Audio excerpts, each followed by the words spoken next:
আজকে জুলাই মাসে বসে যদি সকল রাজনৈতিক দল এক টেবিলে এক আলোচনায় ক্ষুদ্র স্বার্থ ত্যাগ করে বৃহত্তর স্বার্থের জন্য যদি ঐক্যবদ্ধ না হন, সবারই বিপদ আছে। সবাই ভুক্তভোগী হবেন, সবাই আবার অত্যাচারিত হবেন, আবার নির্যাতিত হবেন। গতকালকে শাহবাগে জুলাই যোদ্ধারা পক্ষে বিপক্ষে মারামারি করে। একমাত্র স্মার্ট সিটি বসুন্ধরা, আধুনিকতায় এক ধাপ এগিয়ে। আমরা খুব ব্যথিত হই, আমরা আশাহত। দুর্ভাগ্য এই জাতির, এটা আমাদের জন্য কষ্টের, আনন্দতে তো নয়, এটা কষ্টের। জুলাই যোদ্ধা নামে জুলাই যোদ্ধা, প্রকৃতপক্ষে গতকালকে শাহবাগে যেটা হয়েছে, কামে কি জুলাই যোদ্ধা? জুলাই যোদ্ধারা এটা করতে পারে?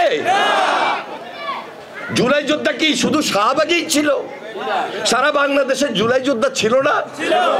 আমি, আপনি, আপনারা, দেশের মানুষ সবাই কি জুলাই যোদ্ধা না?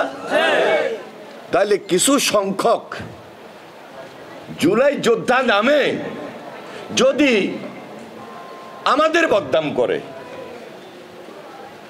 এবং আমাদেরকে ব্যথিত করে, আমাদেরকে আহত করে, আমরা যদি তাদের কারণে কষ্ট পাই, স্বাভাবিক কারণেই ফ্যাসিস্ট সেখানে সুযোগ পায় না।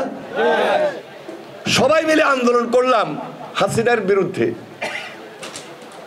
লড়াই সংগ্রাম, গুম খুন, হেলিকপ্টার থেকে পর্যন্ত শিশু বাচ্চাটাকে হত্যা করেছে, ছাত্রকে হত্যা করেছে, আমার দলীয় নেতা কর্মীকে হত্যা করেছে, সাধারণ মানুষকে হত্যা করেছে।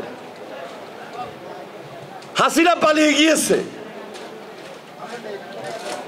কিন্তু আমরা সারা বাংলাদেশের সব যোদ্ধারা এক এবং ঐক্যবদ্ধ এখন পর্যন্ত থাকতে পারবো না এই একটি বছরের মাথায়। এটাকে দেশের মানুষ কি খুব ভালোভাবে নিচ্ছে, নিবে?